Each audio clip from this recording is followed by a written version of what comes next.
Hi everyone, thank you very much for joining us for episode 9, which is with Maxine, who currently works for the Cheddar Valley Gazette and the Somerset Series. She's been a journalist for 55 years, so during this podcast we found out lots of information about her life, about being a journalist, who she's interviewed, and so on. So listen, have fun, and share with your friends. Thanks very much. It's the first time we've all met. Oh, sorry. It's the first time we've all met because we haven't met. I know of you and you know of me, so I'm Angie, that's Mike, and we know you through the Cheddar Valley Press really more than anything in the work that you've been doing, and the fact that one of our trustees from our charity made contact with you in regards to some of the stuff that we're doing as a charity. And that was and then we thought, let's get this lady on our podcast. She might be fairly interesting to talk to. So hence why you're here. So I suppose, do you have any questions for us? And yes, I've got millions of questions I can ask you. So you choose. I don't mind being interviewed. Make a change. Right. So I suppose how long have you been writing for the Cheddar Valley, or is it classed as the Cheddar? Because that's my local paper. Doesn't mean to say it's everybody else's local. No, I worked for the Somerset Series since 2001. Okay. We were based in Wales. Yeah. And at that time there was a reporter per newspaper. Yeah. This is not the case anymore. That's called the real world, isn't it? I mean, to be honest, trying to produce a newspaper in the current circumstances is not easy. I'm part-time, and there's a full-time reporter, and between us, we do 7 papers. Blimey. Right.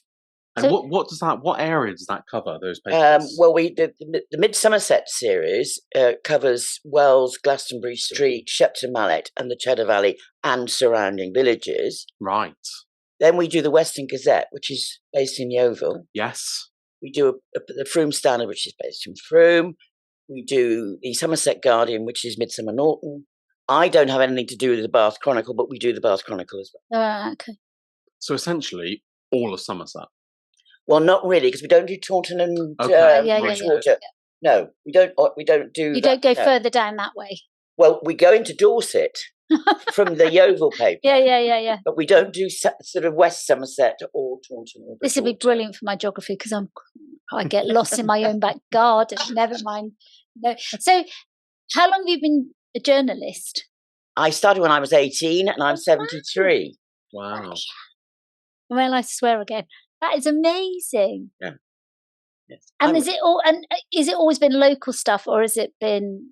I worked on the Western Daily Press for a while, which of course is a regional paper, as a sub-editor.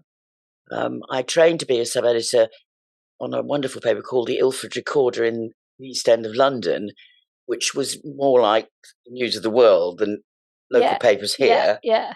I did some amazing stories, including getting mixed up with somebody who'd been part of the Cray firm. Wow.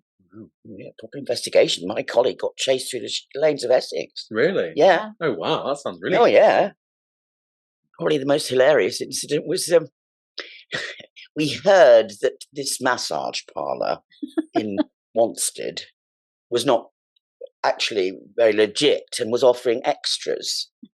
So 2 male reporters were sent to find out. And were given strict instructions not to accept. I don't wish to comment further on this. I'm quite sure one of them did. So the only person in the office who could do shorthand was me. So I went with the news editor, lovely man, to confront the owner. Well, it was hysterical. It was upstairs in this sort of, terraced house, what had been a terraced house. And they were standing at the top of the stairs. He had a minder with him. And the minder was filing his nails. It was just like something out of a movie. It was really funny. Of course, they denied it completely. And then it burnt down. It's a surprise. Interesting. Wow. Gosh. Well, I suppose that, in a sense, parallels some of the things that have been going on in Weston-super-Mare as well, haven't they? Because they've had challenges with that kind of environment, really, quite sadly, like sex trafficking and various other bits and pieces, which is, I know we can laugh about a massage parlour, but there is a lot of quite significant things that happen behind the scenes that very often people don't understand and don't realise what's happening. And, you know, and you hear about certain places locally to where the actual charity's registered office, it's not, we don't have an office as such, but it's a registered office. And you think, people laugh about it, but actually it's not a funny situation to be in sometimes. Oh, no, and particularly the women who are being trafficked from Exactly. Eastern Europe. I mean, that's appalling. Yeah. Absolutely terrible. And funny you say about the craze, because somebody, I can't say who it was because I might offend somebody. So, it's like you've got to be careful sometimes. But somebody that was in my family who's dead now, but so I could talk about him, but I can't talk about the other bit, was actually involved with the craze. I'm not saying that as a badge of honour in any way, shape or form, because I don't have any opinion on that in that sense. But and actually ended up taking a hit for them and it went to prison before they got caught. Oh, wow. Before the big, the whole thing came out. Quite a scary environment. And you don't realise how scary it is until you're in a car that is driving up a one-way road the wrong way round in London. And I remember, it's one of my vivid memories as a very little girl about this, and it was quite scary what was going on, and it's not until I was older that I realised what was going on. God. And it was literally, goodness me, it's a big step, isn't it? But you don't know these things, do you, until you know these things? No, you don't. So any other famous stories that you could share? Come on, it's got to be more. Well, I haven't always been a reporter. Right. I went into public relations, local government public relations. Oh, really? And in that, I met Michael Palin. Nice. And he's a delight. Have you seen the programme that he's doing? You've got it. I mean, I'm not one of those people that watches these programs. I kind of my hand gets forced by my husband. He loves them all. But the one to Iran and Iraq, I think it's Iraq, that he's gone, you've got to watch it. It opens your eyes to a world that we all have forgotten is still going on out there. Quite amazing stuff. He came and unveiled a light sculpture at Wakefield Station. At that time, he was the head of a transport charity. Right. And I was lucky. I got to know the Guardian reporter in the area, very fine reporter. And he put in the Guardian a picture of this sculpture and said that Michael Palin was coming to unveil it. And when I was introduced to him, he said, you're the lovely lady who got me in the Guardian. And I nearly fell through the floor. I thought, wow, nice. Giving me credit. So he was a lovely man. He seems a nice man. And I've met quite a lot of politicians. I had tea with Mrs. Thatcher. We had cucumber sandwiches. Very nice. As you would. And yes, she was just as awful as you'd think she would be. She was quite frightening. Yeah. Really? Oh, yeah. Oh, yes. Well, we can say this now because she's not here anymore. But when she was made the leader of the Tory party, Redbridge, which is the borough in London where I worked, was very Tory. And she came and went to, I think it was the Dr. Bernardo's home, which specialised in children with spina bifida. Yeah. Of course, in those days, their life expectancy was very small. They were in wheelchairs. And it was when Tabato grow bags came out. Mm-hmm.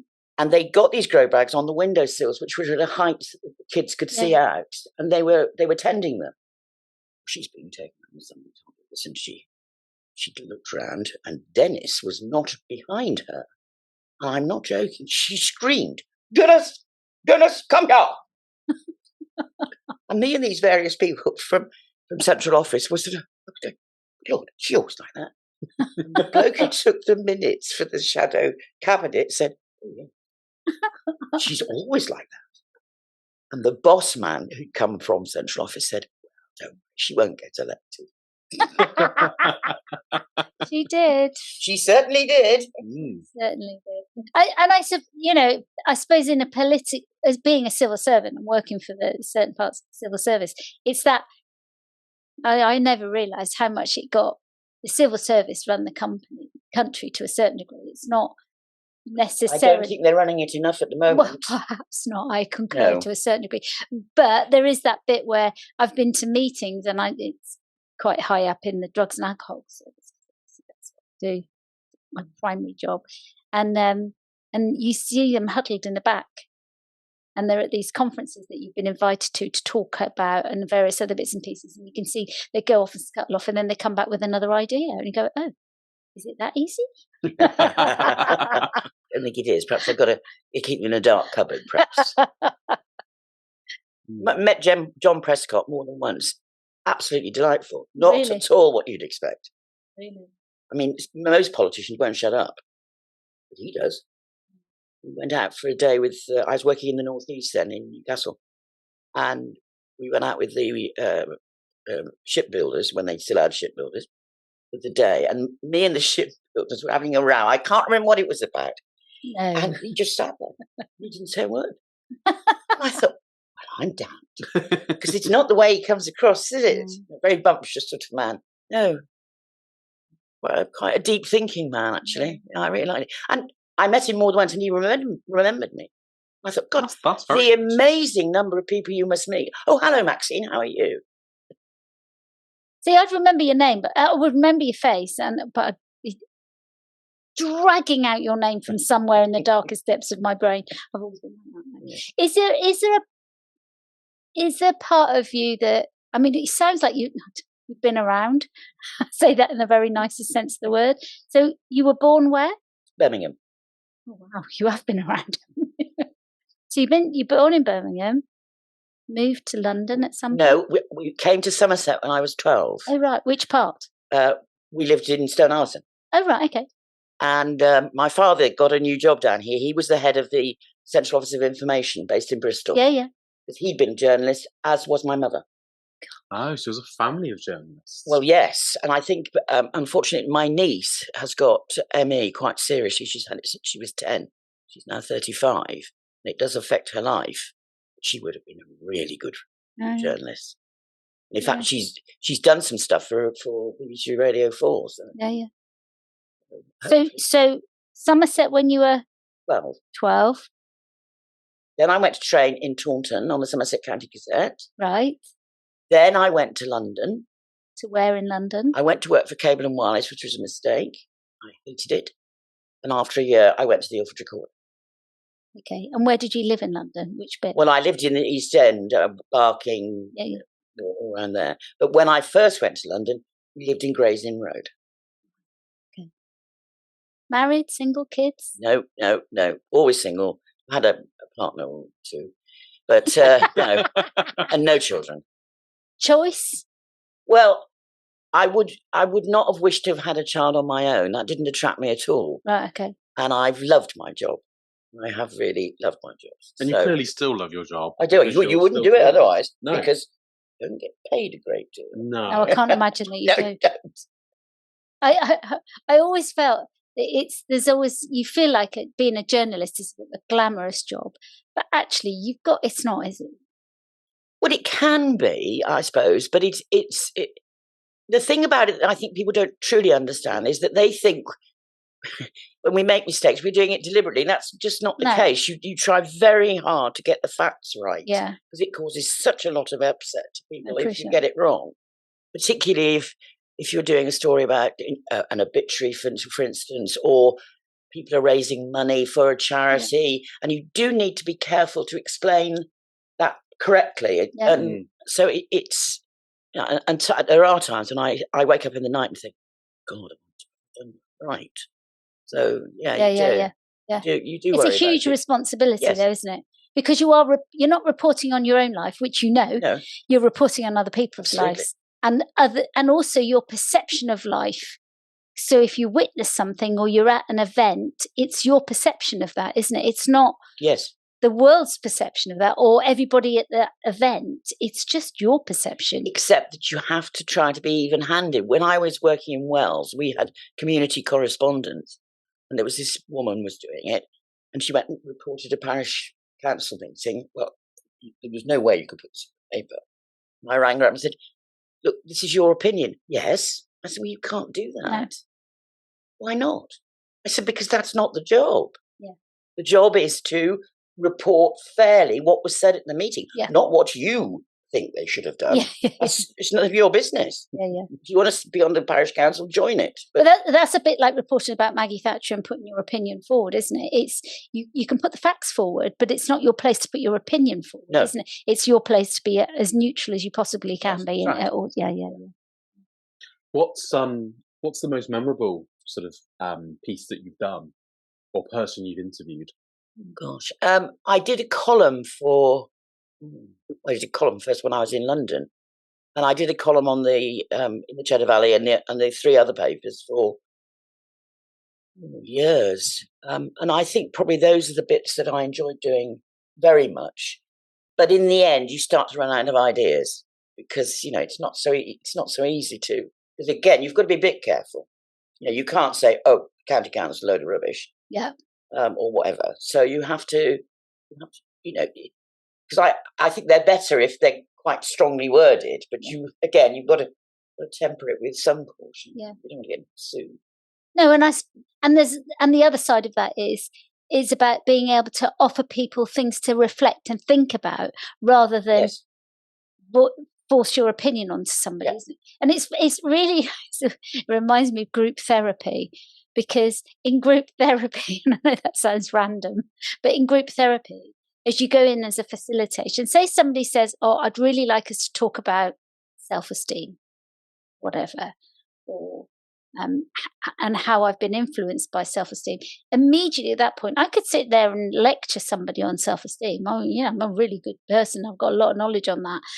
It's not for me to do that. You've got to decide where that's come from for you. So setting people's thinking up and allowing them to form their own opinion is an artistic way a journalist works, isn't it? In that sense, To a certain extent, yes, that's right. and it's the same as a counsellor and a facilitator or co-facilitator in a group setting.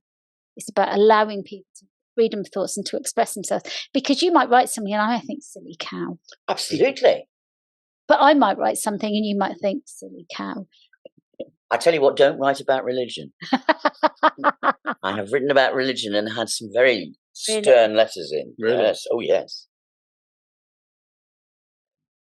I wasn't taking too much notice of the Bible, according to them, and also the First World War.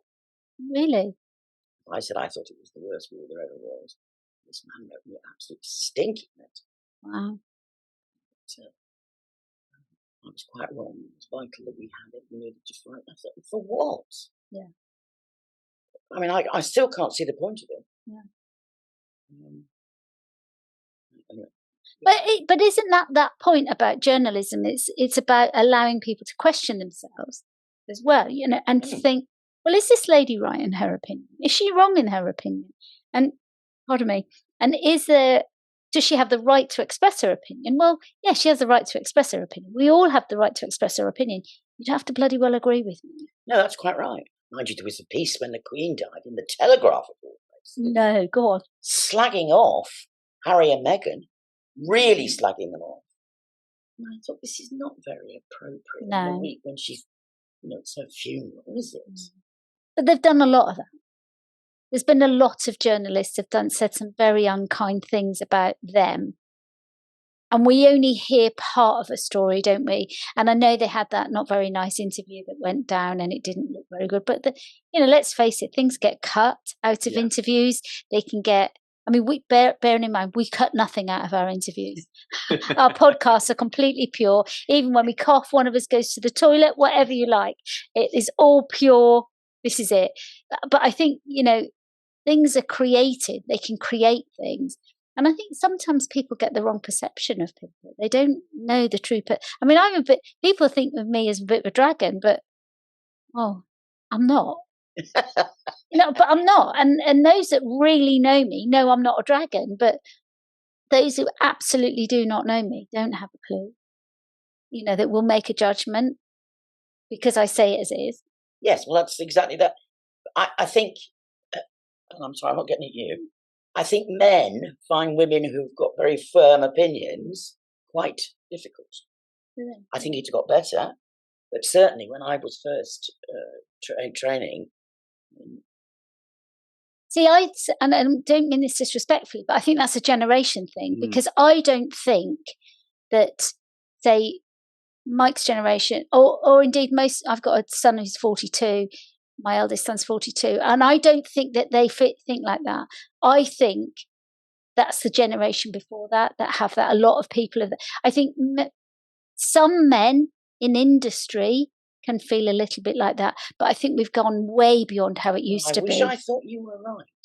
Yeah. Some of the boys in schools these days are pretty awful. About girls. Yes. And, unfortunately, they are able to see all the things. Where does that come from? Well, I don't know. But I think they are able to watch porn. Right. Not getting caught. And if you believe it, I hear what you're saying. That some of these boys, they believe that if a girl says no, she means yes. She doesn't. She means no. And I feel that there needs to be more efforts made in schools to educate. Yeah, I agree. And I think it would be, I know I wouldn't want to do sex lessons. I can understand why some teachers find that difficult, men and women, but it needs to be addressed. Well, many years ago, I was one of those girls that got pregnant at school.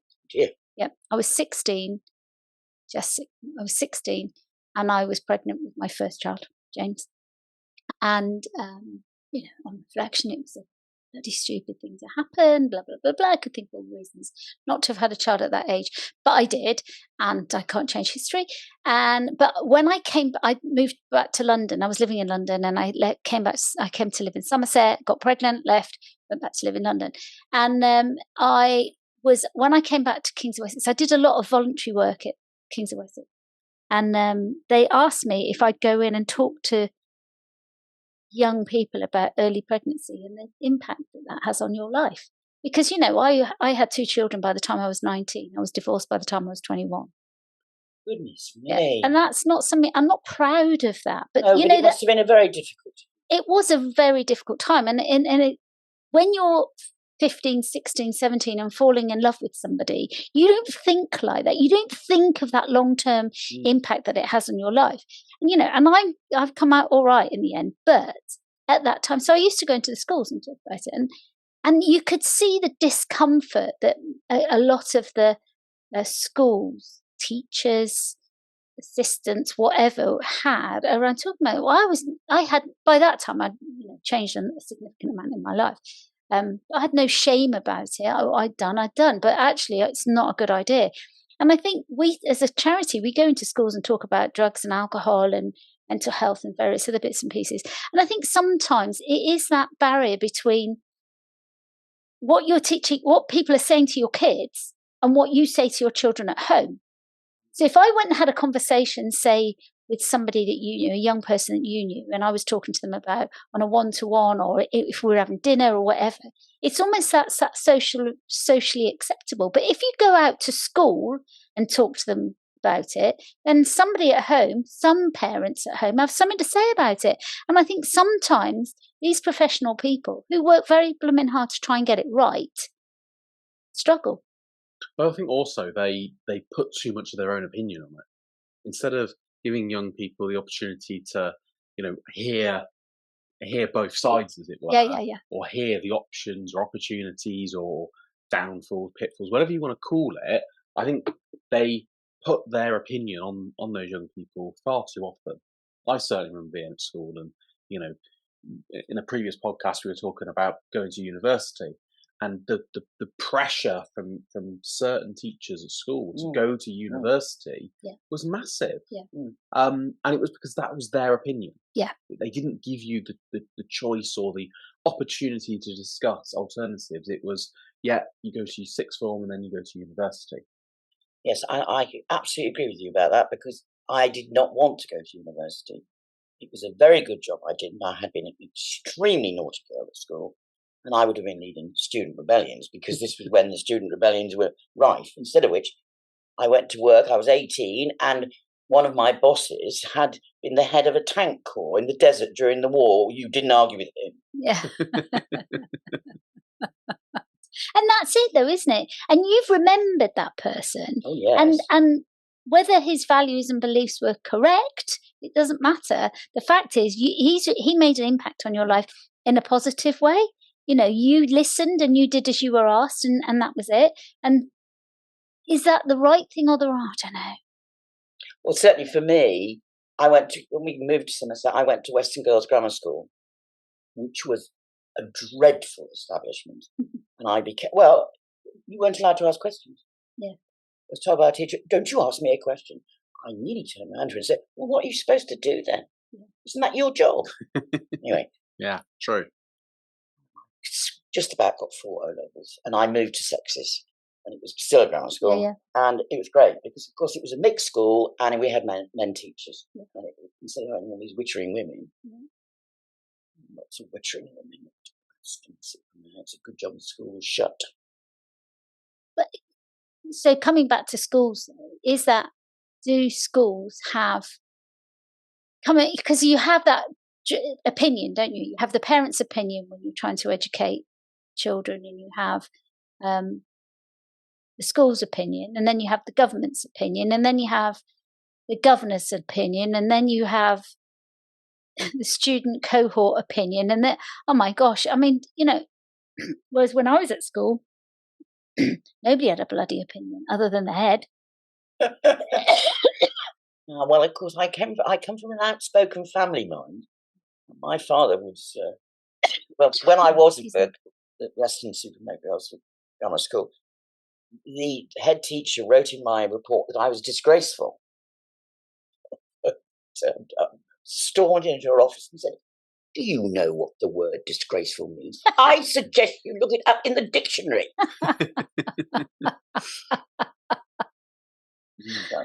It is incredible, though, isn't it? I kind of don't envy people. I mean, I've had it myself. I've had not very nice things written about me. I'm absolutely quite thick-skinned, so people can get away with it. But some people really struggle with that. Oh, yes. Really struggle. And I mean, we see the tail end of that as the charity, but we also see the tail end of that at the rehab as well, where you've got people that have been damaged from when they were kids at school and, before that, from people being unkind. And it does impact on you for the rest of your life. It doesn't go away until you actually address that or explore that or examine that or whatever. Well, like this poor girl who committed suicide at 14. Yes. And the inquest is being held at the minute.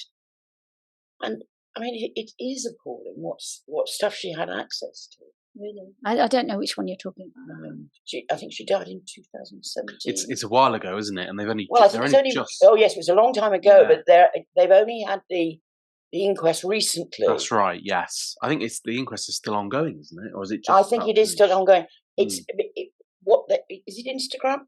It was Instagram, yes. They want... The parents want Instagram to be named as having caused her death. Wow.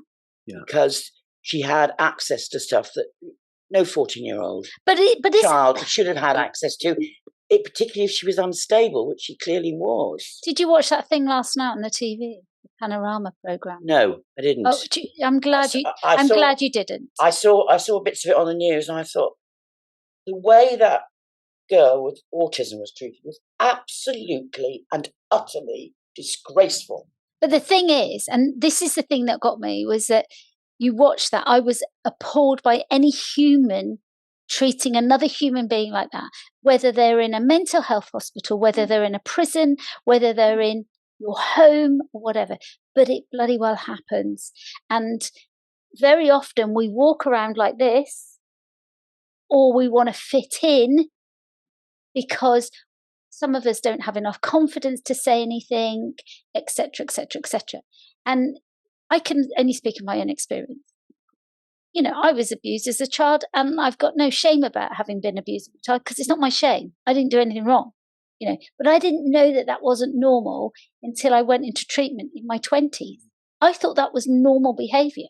And if you're in a work environment and you've exposed to that, and that's all you've been exposed to in your work environment, or indeed that's going to pay your kids food money or your kids' transport to school or whatever, and that's the only job you can get, you're going to keep in there until such time as you can get another job. You're kind of caught. I mean, this journalist And he was a really brave man. How he kept his mouth shut, I do not know. But this journalist actually signed documents, legal documents, to say he'd done observations of this autistic, of this whole ward that was supposed to have obs, I think it was every 10, 15 minutes, and they didn't get done. Wow. And you look and you think, and hit the nurse in charge said, oh, come on. And you just comply. People will comply. And that's the problem that we've got in the world, is people will comply because having the courage to say, you don't do that. No, exactly. I agree with you entirely. And there's far too much of it in organised public life, in local authorities, in etc., etc. I mean, I was publicising, it was the year of reading for children. Yep. And we hired a bus and painted it with children's characters. It was great. And the leader of the council dressed up as the Mad Hatter. And we went all round the county. It was lovely. We got lots of publicity, which was fine. When we were talking about it, we had to have meetings. My favourite meetings, really. And they said, Maxine, have you consulted any other local authorities? I said, no. Don't you think you should? I said, no. I said, this is a good idea. We would be a trailblazer. Isn't that a good idea?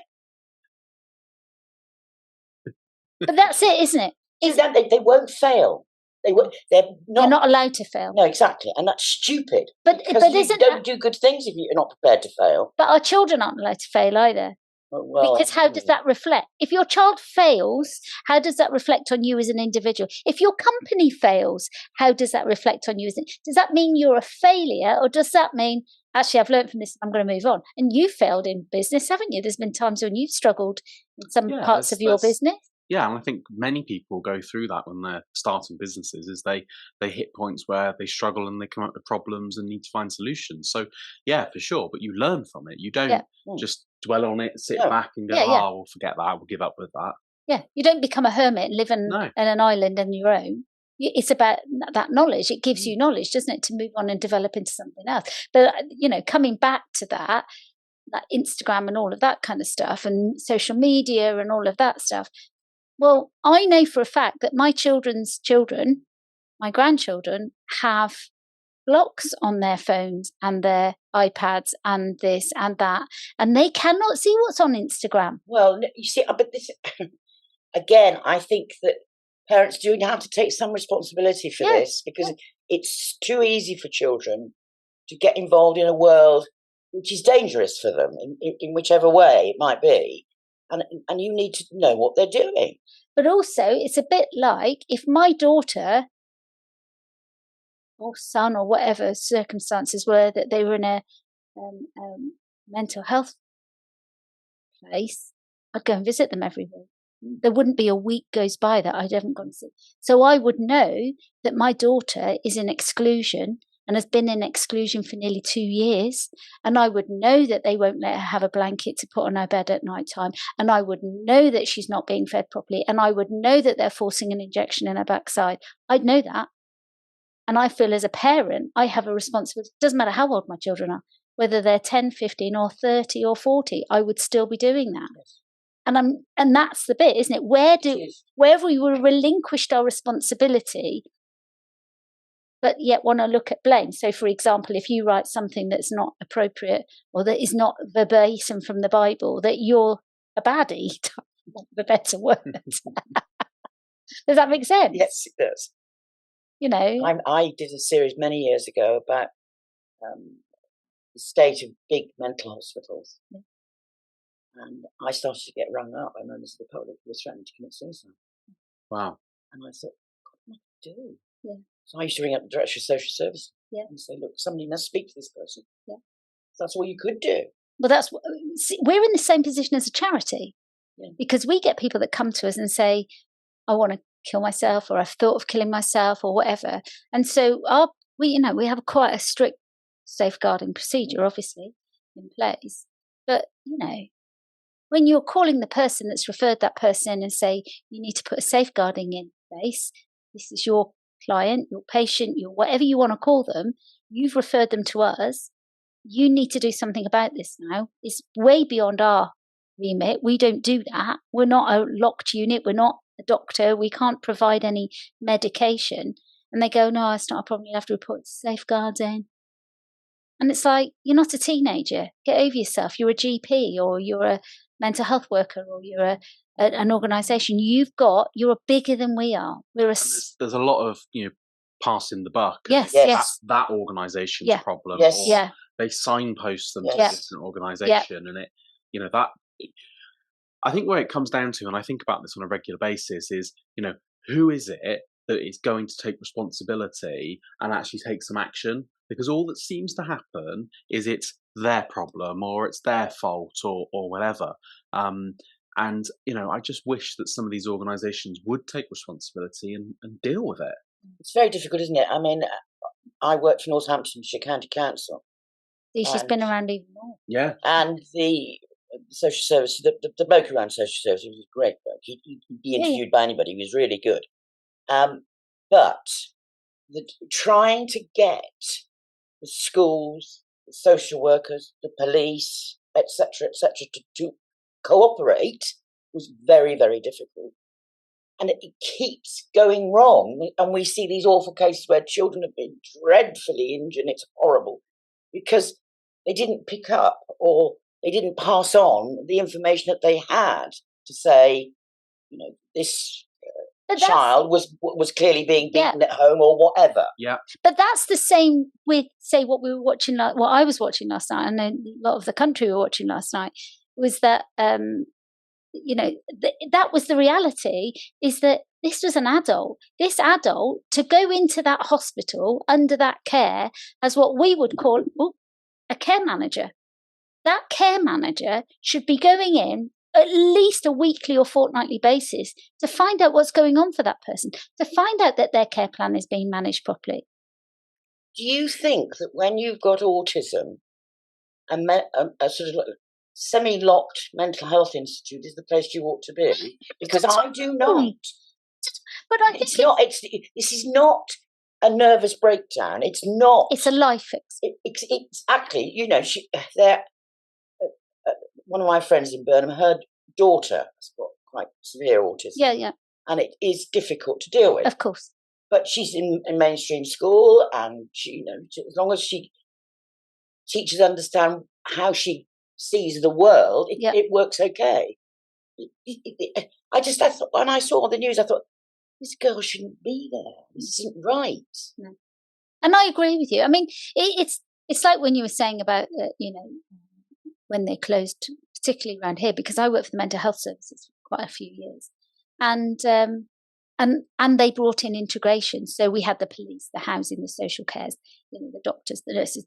We had everybody. We piloted integration, and it worked beautifully, absolutely beautifully. The problem is to replicate that throughout the country, and for everybody to stick to those same boundaries. It didn't work because they didn't. Not realising that actually they could save an awful lot of time and money if they just did that, and it still does. And we've still got integration now, but it doesn't. Once again, I can't make that meeting. I can't make that meeting. No, you have to be at that meeting. But coming back to the autistic, somebody who's autistic or a serious mental health problem, we closed all the big hospitals down, with the exception of a few in Manchester, by the looks of it. And I think as a result of that, those specialisms that were there, those people that knew how to engage with people and pass that knowledge on to help people, because some people do and did actually need that long-term care. I used to go down to Tone Vale, and, it was people's homes. They'd been there for 10, 15 years. They weren't locked in. They were in an environment that had a beautiful garden. They were given nice food. They had a beautiful team behind them. They had this, they had that. And yes, some people then went on to smaller properties and stuff. And it worked. But primarily, we are seeing more and more and more people. We're more and more aware of people's needs now than what we were when I was a child, probably when you were a child, that actually there are people that have other needs. And we need to change the way we actually integrate them into our community. Whereas before it'd be auntie, uncle, granny, granddad, but we've all moved away from that kind of culture. We don't have, particularly in the UK, we don't have aunt, grandma, granddad, auntie, uncle, da, da, da. We don't live in those pods anymore. Mm. We've widened ourselves out. So somebody's living in Saudi Arabia, somebody else is living in Dubai, somebody else is living in London, somebody else is in, and there's only 3 of us that live in Cheddar or whatever. And so therefore you don't have the support, bless you. You don't have the support that you would ordinarily to support that young person or that person in your family to get through life. But there's also another problem, and that's called public sector funding. Yes. And there's no, I don't care what political parties say about this. One of the reasons that the police is not coping very well is because there are not enough policemen and women. And there isn't because there's not enough money. And they will not accept this. And it's no good saying, oh, well, the police can sort it out. They can't sort it out. They haven't got enough people to go on the beat. The other way of looking at that is all the knock-on effects. I was reading a book just a few weeks ago that was talking about our legal system and about how legal aid, how legal aid is funded and who is eligible for legal aid. Well, back in I can't remember the exact dates, but I think it was the early 90s, virtually everybody could get legal aid. Yeah. So if you had gone and robbed your local post office and you fit the criteria, which most people would fit this criteria, you would get a legal aid solicitor that would represent you. Today, the legal aid budget has been squished and squished and squished. The cost of providing that legal service has gone up and up and up. So actually the amount of money available is very tiny. And the people that now qualify for it are very few. I can't remember what the exact percentage was, but I'll put a link to the book at the bottom of the podcast for people to go and look at. But what this book was talking about is what's the knock-on effect of that? Well, the knock-on effect is then the police service have more work to do because these people that perhaps rob post offices more often, they do it time and time again because that's what happens. You have a knock-on effect to the mental health service because if you rob post offices, quite often you may have some kind of mental health problem and you need help. You're now on a waiting list. Mm-hmm. The next knock-on effect is housing, and it goes on and on. No, that's right. Absolutely correct. This is the problem: is that there's so many knock-on effects to this stuff that, unfortunately, the past however many years governments have not been able to address and find a solution for.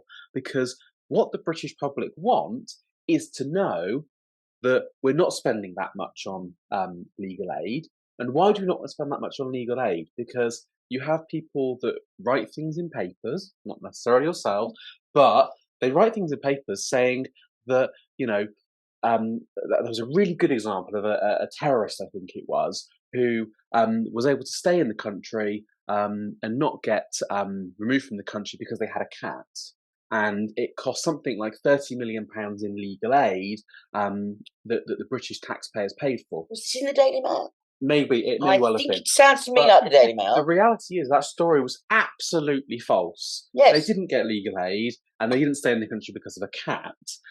But of course, that story is written to make it sound like British taxpayers spend lots of money on legal aid. So when the government come out and they announce that, they're going to save £1 billion or whatever it is by reducing the legal aid budget, everybody loves it. Everything's great. That's brilliant. We're not doing that. But what we don't understand is actually it's probably going to cost us £5 billion somewhere else in a different budget to try and help solve these problems.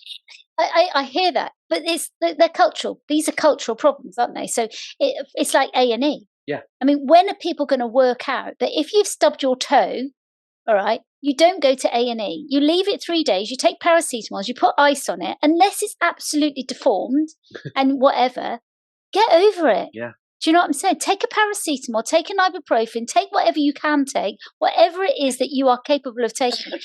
Elevate your foot until such times the swelling gone down. Unless your finger is going that way, actually, get over yourself. Because the reason why A&E are so impacted on is because somebody bangs their head, somebody does this, somebody does that, before you know it. It comes back to that whole knock-on effect thing of that a lot of the time, how do people know to do that if they've not been taught? Educated. exactly, which is coming back to what educated. Maxine It was saying. comes back to what your point was, but also people automatically would probably ring their GP, and that opens I up wish a to intervene whole here. other can of worms. I went to A&E in Weston in January after I had been forced to call out a paramedic over the weekend because it was quite clear that there was a sort of swelling in my stomach. And it was all a bit worrying. Anyway, he said, you must talk to your GP on Monday and you must see him or her.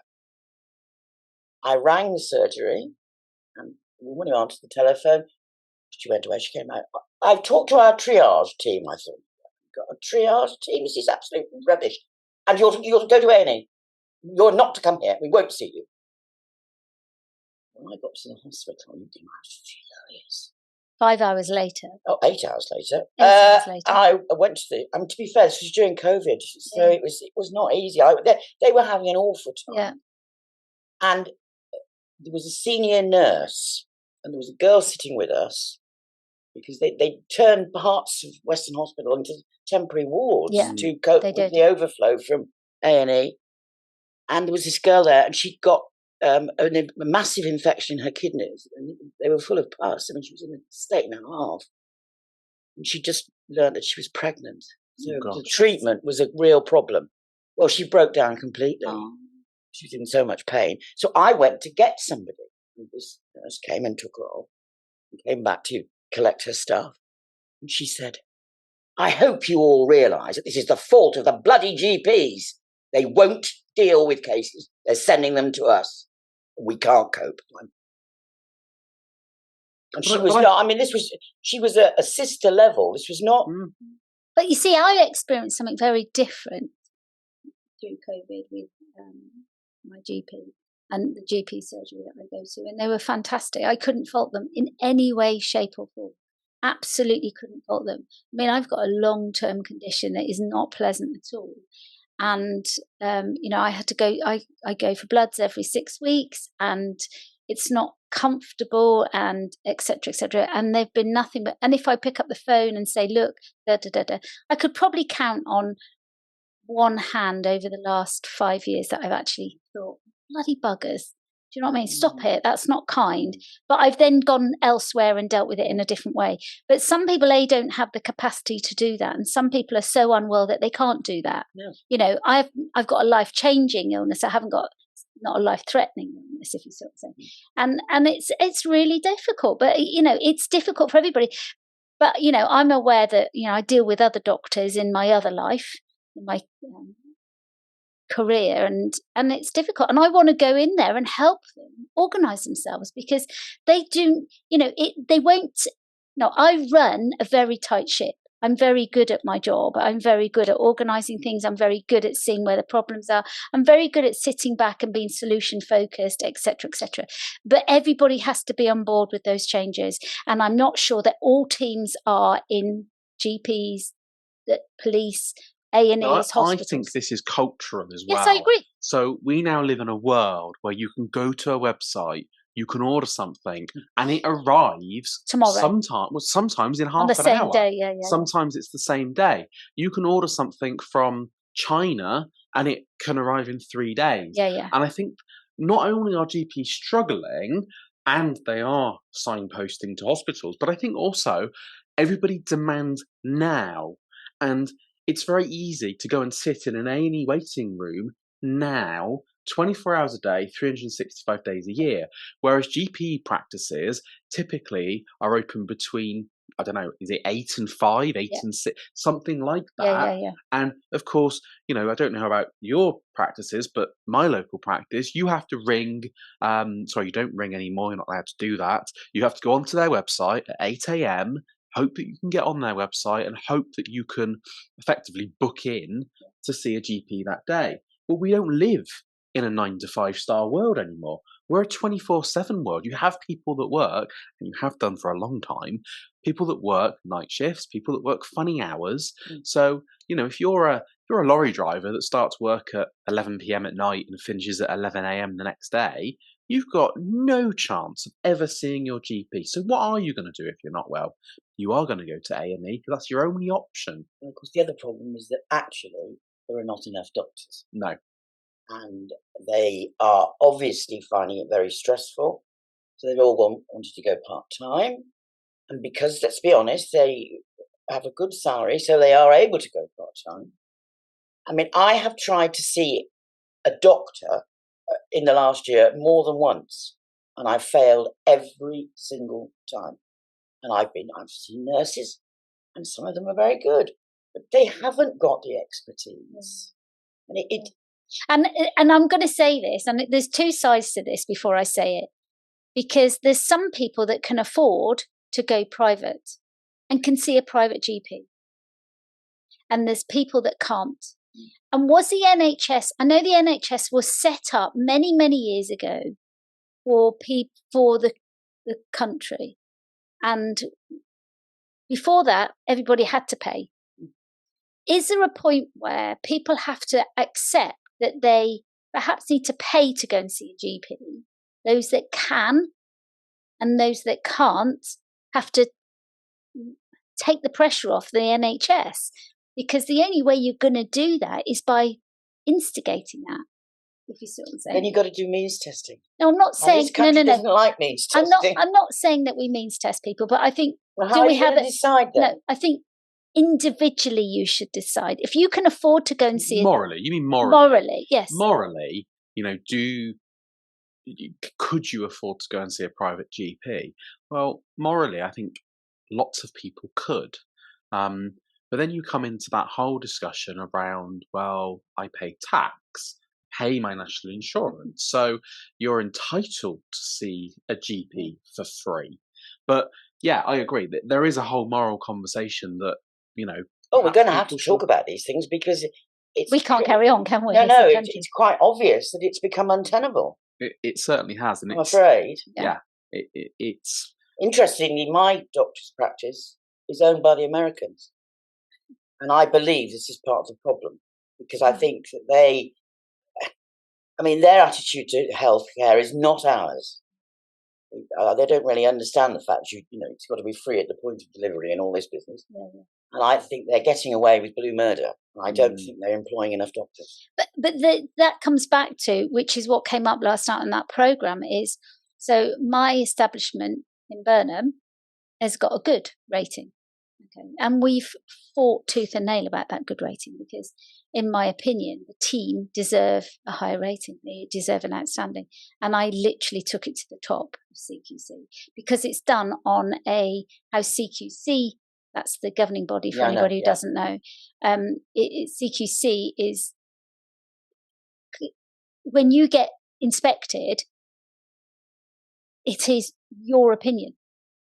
Now, our chief inspector, that Kate wasn't a chief inspector, but the inspection lead, sat in my office and didn't move. But how the bloody hell can you inspect? And the only time he did move was he took his sandwiches from my office and went and sat in the lounge. And other than that, went to the toilet. But that was it. So how can he inspect? So he only heard, you and I know, we all know, you can only hear so much.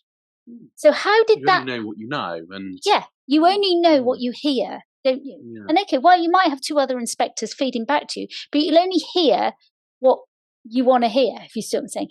How did that hospital up north get the same rating as what we did? That's the bit that I'm sat there last night, and I emailed my manager and said, you do know that this hospital that there's all over the news is actually got the same rating as us. And we talked about it today in our training at work, and it's like unbelievable, absolutely shocking. Well, to a certain extent, I'm afraid it's similar for schools. Yeah, with Ofsted inspections. I mean, there was a school in Wales which I thought was absolutely brilliant. The atmosphere was fantastic, and the children's imaginations were being constantly encouraged. And I mean, we got too much rote learning, in my view, for little children. Anyway, that's just that point.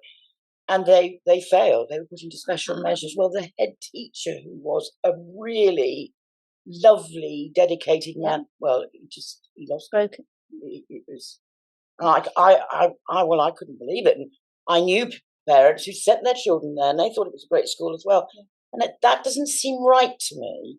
And it was about the level of their SATs test results. Well, I'm sorry.